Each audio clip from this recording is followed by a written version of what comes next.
Rada Państwa w zgodzie z postanowieniami Konstytucji wprowadziła dziś o północy stan wojenny na obszarze całego kraju. A co gdybym powiedział Ci, że niektóre historie są zupełnie inne niż je znamy? Czy uwierzysz, że jedną z osób, która pomogła pokonać komunizm w Polsce jest Haitańczyk? Poznajcie historię Amona Fremona, haitańskiego kapłana wudu mającego polskie korzenie. Człowieka, który w latach 80. odprawiał w polskich lasach ceremonie, które pomogły pokonać komunizm.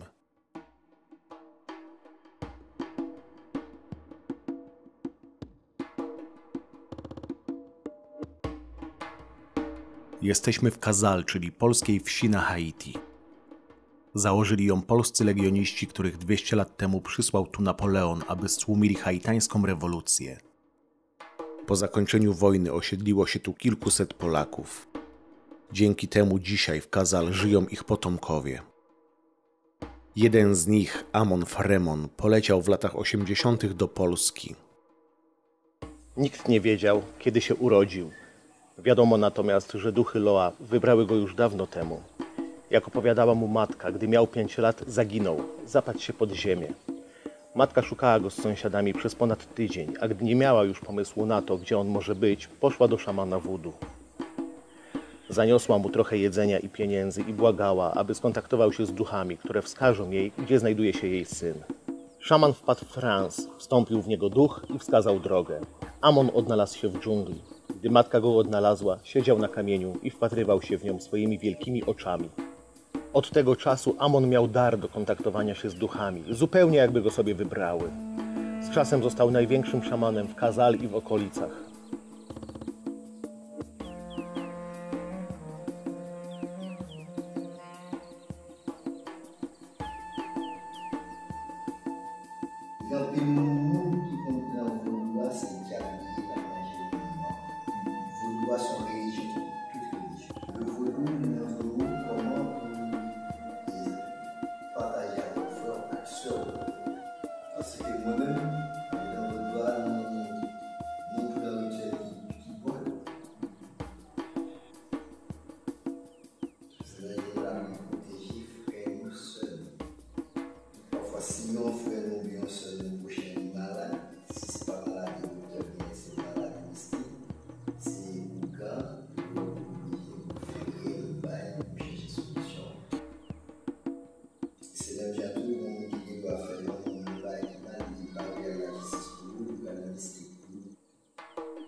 Cette réalité, parfois, on va y l'obéissance, cette réalité depuis qu'on choisit et espérer qu'on va choisir. Et puis parfois, on sait comme ça, le problème de plus avant, c'est bon,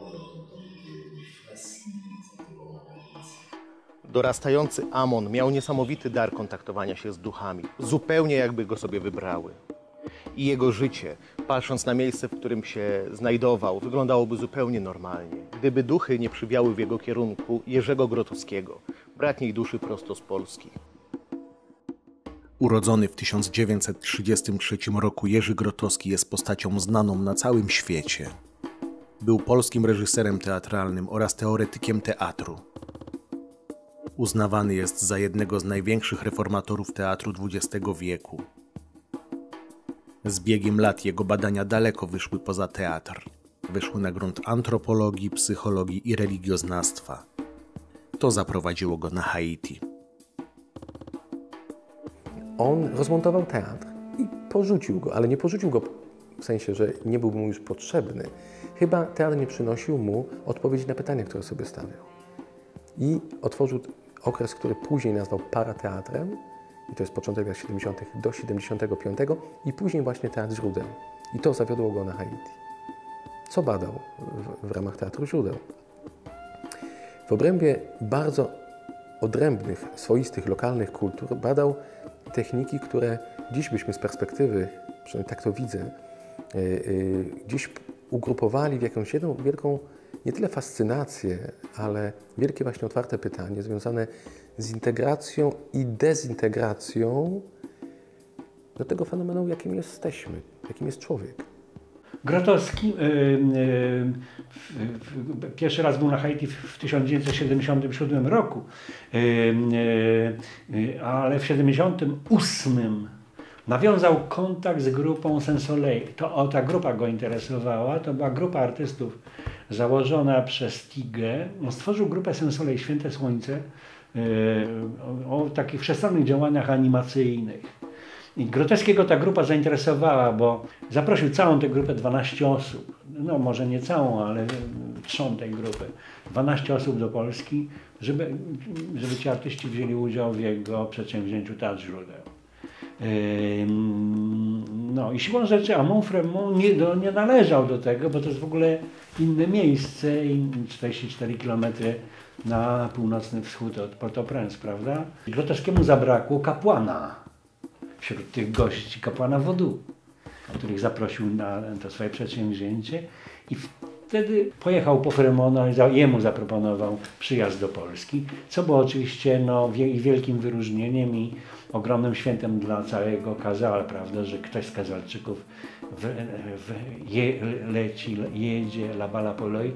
To La Bala Poloi po kreolsku, po haitańsku oznacza jakąś taką mityczną krainę, Polskę jako mityczną krainę.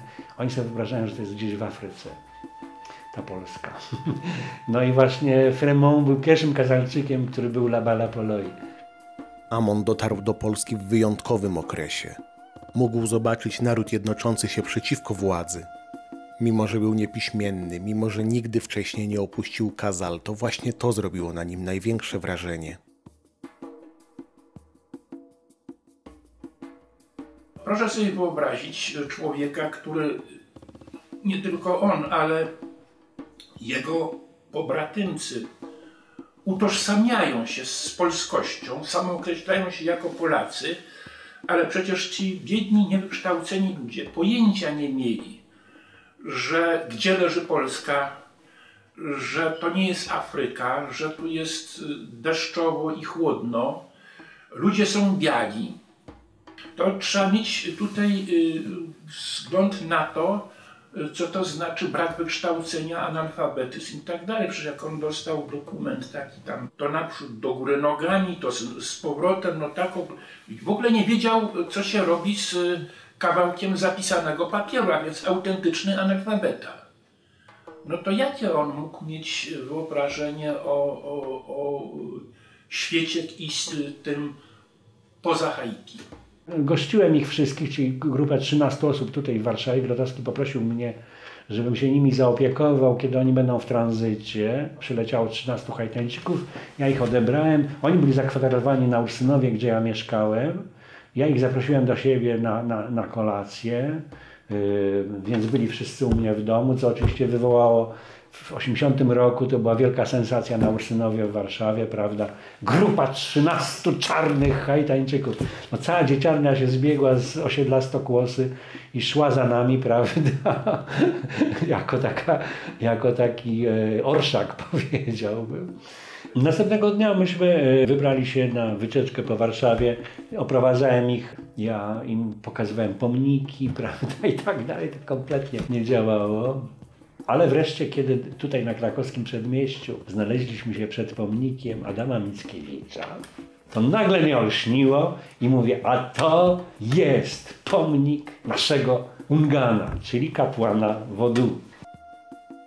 Pod okiem Grotowskiego grupa rozpoczęła wkrótce warsztaty. Niedługo później, po poznaniu aktualnej historii Polski, Haitańczycy pod przewodnictwem Amona zaczęli przeprowadzać ceremonię wudu.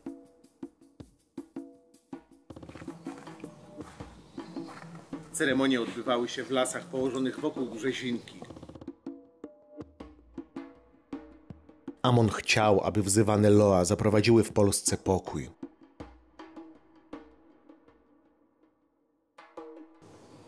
Bardzo ważnymi rekwizytami w tych ceremoniach są drzewa. Myśmy tam gdzieś się gromadzili przy stodole w Brzezince. W pomieszczeniu był rodzaj takiego słupa, kawał pnia wbity pomiędzy podłogę a sufit. I wzięła mnie za rękę, trzykrotnie oprowadziła wokół tego słupa. Ten jakby muzyk, przewodnik, no nie wiem jak określić tego mężczyznę, uderzał systematycznie w te dwa kawałki drewna, zaś grupa śpiewała jakąś pieśń. Poszedł Amon i było nas chyba 4 albo 5 Europejczyków razem ze mną. I on poprowadził nas do lasu i tak doszliśmy do jakiegoś drzewa i chodziło o to, żeby każdy z nas po kolei wspiął się na to drzewo. No więc ja byłem ostatni, bo jakoś mi się nie spieszyło, no więc jeden wlazł, drugi wlazł, trzeci, czwarty, no a wreszcie ja. I kiedy znalazłem się w gałęziach tego drzewa, to drzewo odezwało się jakimś głosem.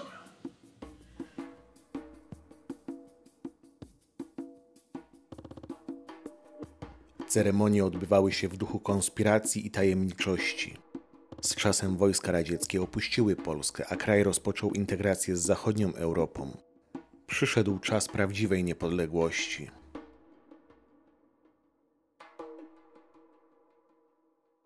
Amon wrócił po kilku miesiącach do Kazal.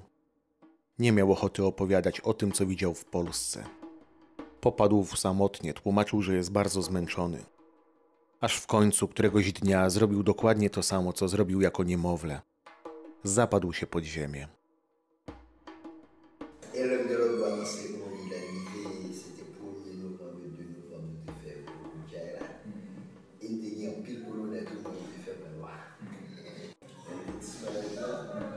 Bon, dans mystique là, et nous avons toujours appliqué les séquelles plus avancées de lui.